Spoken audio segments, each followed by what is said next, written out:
시편은 성경 전체의 축소판이라고 부르기도 합니다.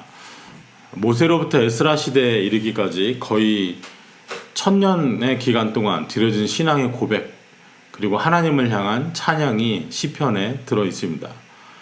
다양한 배경을 가진 사람들이 각자 삶의 자리에서 때로는 감사함으로, 때로는 눈물의 탄원으로 하나님과 함께, 말씀과 함께 살아가며 이 시편을 남겼습니다. 유대 전승에 따르면 다윗 왕은 10명의 장로들과 함께 자신이 지은 시와 함께 그동안의 시들을 모아서 시편을 책으로 엮었다고 전해집니다. 우리에게 잘 알려진 시편의 시인들은 이렇습니다. 먼저 다윗이 있고요. 아삽, 고라 자손, 그리고 솔로몬도 있습니다. 모세도 있고 우리에게 익숙하지 않은 헤만, 에단 같은 인물도 있습니다. 이 중에서 다윗은 무려 73편의 시편을 남겼습니다. 시편 중에는 성전에 올라가는 노래, 일명 올라가는 노래라는 제목이 붙어있는 시들이 있습니다. 모두 15편이나 됩니다. 120편에서부터 134편까지가 일명 성전에 올라가는 노래입니다. 이 시편들은 예루살렘 성전을 순례하는 하나님의 백성들의 고백과 노래가 됐습니다. 책으로 묶인 이후에는 순례자들이 지니고 다니면서 이 노래를, 이 시를 불렀습니다. 유대인들의 3대 절기인 6월절, 77절, 초막절에 성전을 향해 올라갈 때, 그리고 바벨론 포로 이후에 다시 지어진 예루살렘 성전을 향해서 순례할 때, 그리고 성전에서 드려지는 예배 가운데 이 노래들이 불리웠습니다. 말하자면 지금 우리로 치면 예배 시간에 부르는 찬송인 셈입니다. 오늘 살피려는 130편은 이 성전에 올라가는 노래 중 하나입니다. 1절 말씀에 여호와여 내가 깊은 곳에서 주께 부르짖었나이다 하였습니다. 오늘 시인이 부르짖는 이유는 깊은 곳에 있기 때문입니다. 여기 말하는 깊은 곳은 고통을 상징합니다. 원래 이 말은 땅의 가장 낮은 곳, 깊이를 헤아릴 수도 없이 끝도 없이 내려가야 하는 골짜기를 말했습니다. 시인이 영혼의 깊은 곳, 삶의 저 밑바닥 자리에서 부르짖게 된 이유는 3절을 통해서 본다면 죄악 때문입니다. 죄의 결과로 시인의 영혼은 깊은 곳에 떨어졌고 스스로의 힘으로는 빠져나갈 수가 없게 됐습니다. 지금 시인에게 가장 필요한 것은 이 구덩이 바깥에서 오는 도움입니다. 깊은 곳 외부에서 손을 내밀어 나를 끌어올려줄 도움인 것입니다. 죄로 말미암아서, 악으로 말미암아서 시인은 대체 어디가 끝인지, 어디가 밑바닥인지 알 수 없는 끝없는 추락 가운데 놓여 있습니다. 죄가 만든 구덩이는 바닥을 알 수 없습니다. 스스로는 빠져나올 수도 없습니다. 그 구덩이에서 나올 수 있는 유일한 방법은 누군가 끌어내주는 것 뿐입니다. 이러한 영혼의 상태를 성경에서는 깊은 곳 또는 구렁 또는 수렁이라고 표현하기도 했습니다. 또 구체적인 예를 들어서는 물 없는 구덩이 또는 물 없는 웅덩이라고 말하기도 했었습니다. 이 깊은 곳은 하나님과의 단절이 있는 곳입니다. 죄는 하나님과의 단절을 가져왔습니다. 아담과 하와의 범죄 이후 모든 죄는 하나님의 낯을 피하고 영광의 빛이 없는 하나님과 단절된 곳에서 모이되고 저질러졌습니다. 하나님 형상을 따라서 지어지고 하나님의 숨결을 받은 최고의 피조물인 인간이 하나님과 단절되면 거기서부터 불행이 시작됩니다. 아버지를 떠나서 돼지를 치며 돼지가 먹는 쥐염 열매를 먹으며 살았던 둘째 아들을 생각해 보시기 바랍니다.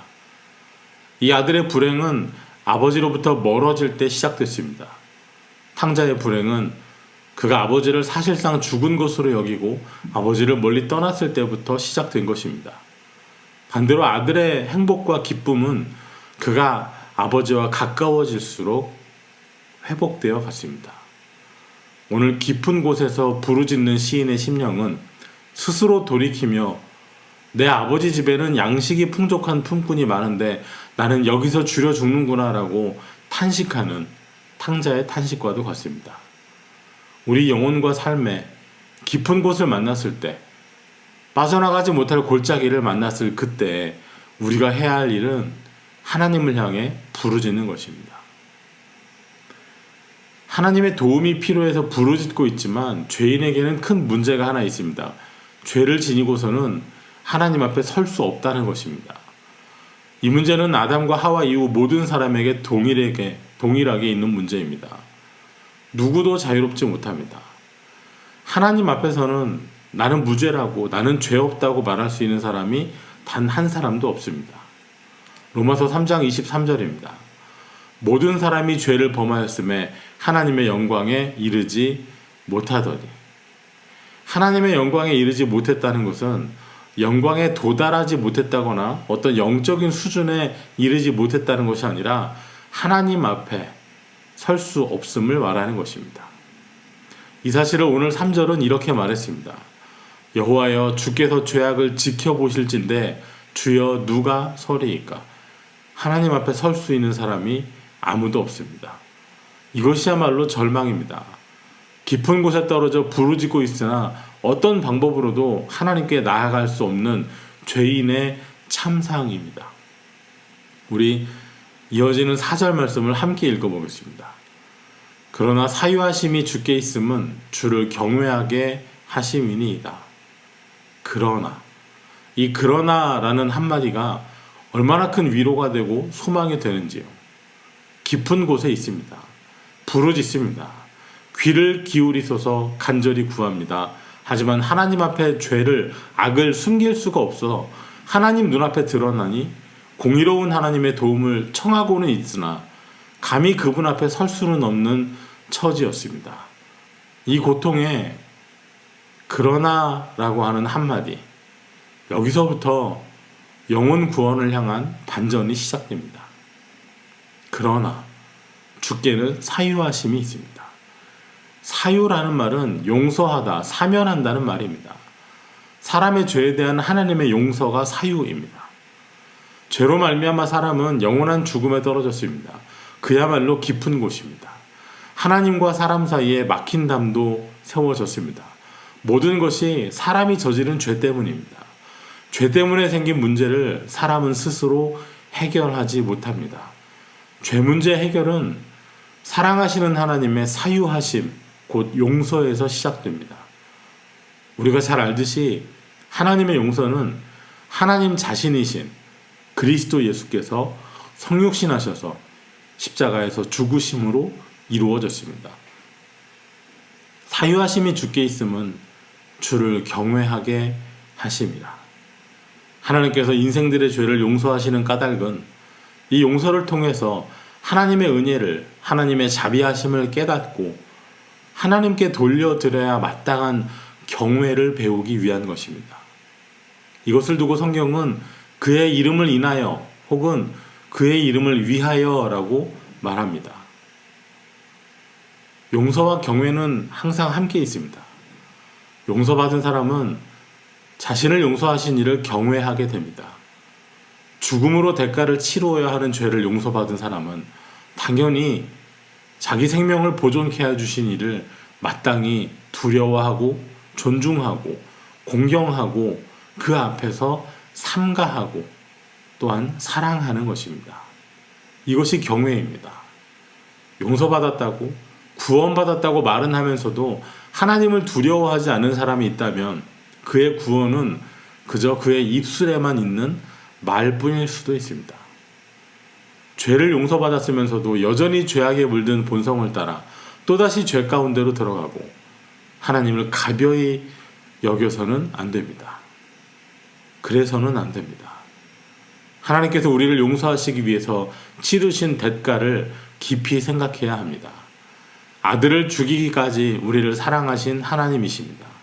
이 용서의 가치를 하찮게 여긴다면 그것은 가나안을 정탐한 후에 그 땅에 대해 악평한 것과는 비교할 수 없는 더 큰 죄악일 것입니다. 이제 시인은 용서하시는 하나님에 대한 확신을 노래합니다. 비록 죄 가운데 있어 깊은 곳에 떨어졌으나 계속 부르짖는 이유는 죄가 있어도 용서하시는 하나님을 신뢰하기 때문입니다. 나 곧 내 영혼은 여호와를 기다리며 나는 주의 말씀을 바라는도다. 기다리며 바란다고 했습니다. 깊은 곳에서 기다리는 것은 아무리 깊은 곳에 있어도 찾아내시는 여호와 하나님의 얼굴입니다. 깊은 곳에서 바라는 것은 찾아오셔서 죄 용서를 선언해 주시는 주의 말씀입니다. 우리의 소망이 놓여야 하는 자리는 어디일까요? 우리 흔히 교회에서 자주 하는 말처럼 사람에게 소망을 두면 안 됩니다. 다른 사람만이 아니라 우리 자신에게도 마찬가지이죠. 우리에게 소망을 두면 안 됩니다. 우리가 소망을 두어야 할 곳은 세상도 세상의 물질도 아닙니다. 우리의 소망을 둘 최고의 자리, 유일한 자리는 주님의 말씀입니다. 그래서 주의 말씀을 바라는도다 라는 말의 문자적인 뜻은 내가 그의 말씀 안에 내 소망을 두었다입니다. 하나님께서 주신 약속에 근거한 기다림, 반드시 답을 얻습니다. 말씀에 소망을 두어야 하는 이유이죠. 이 기다림은 참으로 간절한 것입니다. 파수꾼이 아침을 기다리는 것보다 더한 기다림입니다. 우리의 영혼은 하나님을 기다립니다. 이것은 우리 영혼이 향해야 할 방향을 알려줍니다. 하나님을 향해 얼굴을 들고 하나님을 향하여 바라보며 간절히 구하고 기다리는 것입니다. 하나님의 말씀, 그 말씀에 소망을 두고 우리의 영혼을 하나님께로 향한 채로 시인은 기다립니다. 그리고 이제 시인은 자기의 경험을 넘어서 이스라엘 전체를 향해 이렇게 권면합니다. 이스라엘아 여호와를 바랄지어다. 여호와께서는 인자하심과 풍성한 속량이 있음이라. 그가 이스라엘을 그의 모든 죄악에서 속량하시리로다. 참으로 담대한 선언입니다. 큰 확신 속에 시인은 이렇게 외치고 있습니다. 그런데 이 시편 130편 안에서 시인의 간절한 부르짖음이 응답됐다는 고백은 나타나 있지 않습니다.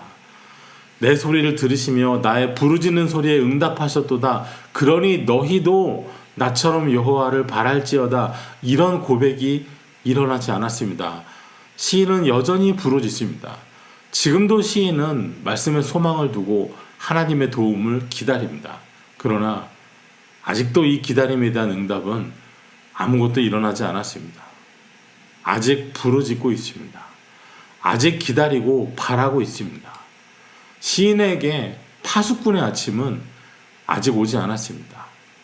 그런데도 시인은 자기 민족, 자기 나라 전체를 향해서 이렇게 담대하게 외칩니다.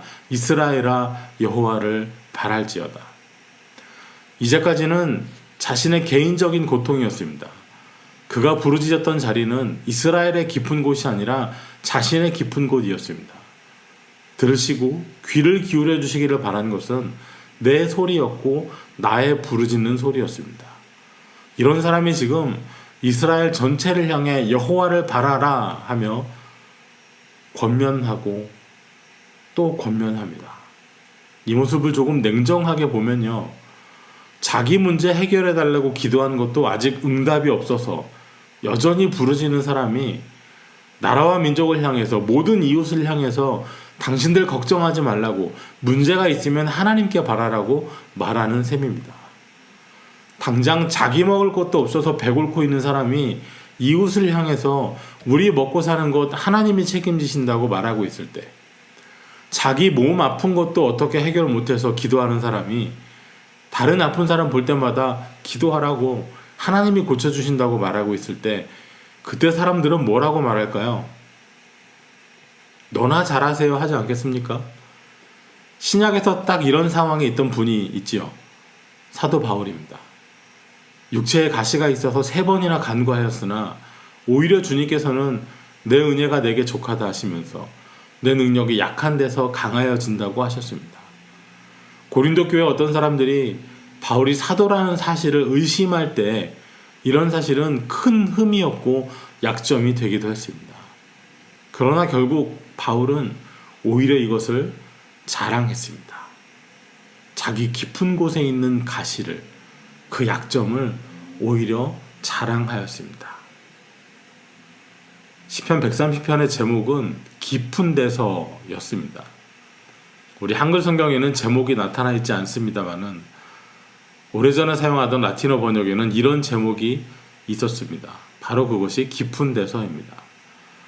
이 시편은 영혼과 삶의 깊은 데 떨어져 버린 사람들에게 그들의 발걸음을 여전히 성전으로 올라가도록 북돋아 주시는 하나님의 말씀으로 여겨졌습니다.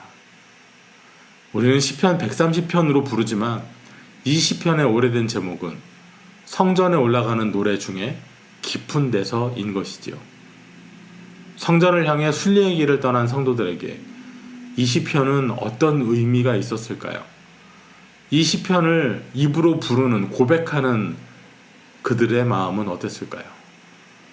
예루살렘 성전을 향해 나아가는 사람들의 삶이 넉넉하고 안전한 때는 많지 않았습니다. 유대인들은 1년에 3차례 성전을 찾아야 했습니다. 거리가 멀고 형편이 되지 않으면 적어도 최소한 6월절만큼이라도 성전을 찾아가는 것이 유대인들의 삶이었습니다. 유대인들의 역사를 돌아볼 때 성전을 향해 순례하는 발걸음이 기쁘고 가벼운 때는 많지 않았습니다. 올해에도 감사해서, 올해에도 풍성해서 기쁨으로 나아가자 이렇게 말할 수 있는 사람들도 그런 때도 많지 않았습니다. 북이스라엘의 멸망 이후로 시작된 디아스포라, 곧 흩어진 나그네의 삶은 이후 남유다의 멸망으로 이어졌고 잠깐 회복의 때를 맞이했으나 또다시 헬라의 지배를 받고 또다시 로마의 식민 지배를 받아야 했습니다. 지중해 각지에서 성전으로 올라가는 발걸음들은 무거웠습니다. 그들의 영혼은 각자 깊은 곳에 있었고 부르짖음은 쉽게 응답받지 못했습니다. 그러나 성전을 향해 가는 사람들은 이 시편을 노래하면서 여호와를 기다리며 말씀을 바랄 수 있었습니다. 오늘도 파수꾼이 아침을 기다리듯이 인생의 밝은 아침을 기다릴 때 여호와를 바라며 오늘도 매여있는 자신들의 삶을 속량하여 주실 것을 믿으며 올라가고 있었습니다. 마치 시인처럼 내 개인의 문제도 하나님 앞에 쏟아놓고 내 나라, 내 민족의 고난도 하나님 앞에 쏟아놓으며 나를 건져주실 하나님, 우리 이스라엘을 건져주실 것을 또한 믿으며 성전을 향해 한 걸음 한 걸음 올라갈 수 있었습니다. 오늘 우리의 발걸음이 주님을 향해 나아갈 때, 우리의 영혼이 깊은 곳에 있을 때 이 말씀이 우리의 노래가 되면 좋겠습니다. 우리 비록 누군가의 도움 없이는 헤어날 수 없는 깊은 곳에 있어서 할 수 있는 것은 부르짖는 것 뿐일지라도 우리의 기도를 들으시는 하나님께서 예수 그리스도를 십자가에 죽기까지 우리를 사랑하셨음을 기억하면서 오늘도 우리 믿음의 발걸음 멈추지 않고 하나님 향하여 올라가게 되기를 주의 이름으로 축원합니다. 기도하겠습니다. 하나님, 오늘 우리가 깊은 곳에서 부르짖을 때 우리의 기도를 들으시며 우리 기도의 귀를 기울여 주시옵소서. 하나님 앞에 감히 설 수 없는 죄인들이 우리들이지만 우리에게 예수 그리스도의 십자가로 이루어진 용서가 있음을 믿으며 오늘도 나아가오니 우리의 깊은 곳으로부터 영광이 가득한 성전으로 올라가게 하여 주옵소서. 생의 어두움 가운데 기다리고 또 기다릴지라도 아직 응답을 얻지 못했을지라도 내 곁에 영혼들에게 오직 하나님께 인자하심과 풍성한 속량이 있음을 증거할 수 있게 하여 주시옵소서. 예수님 이름으로 기도하옵나이다. 아멘.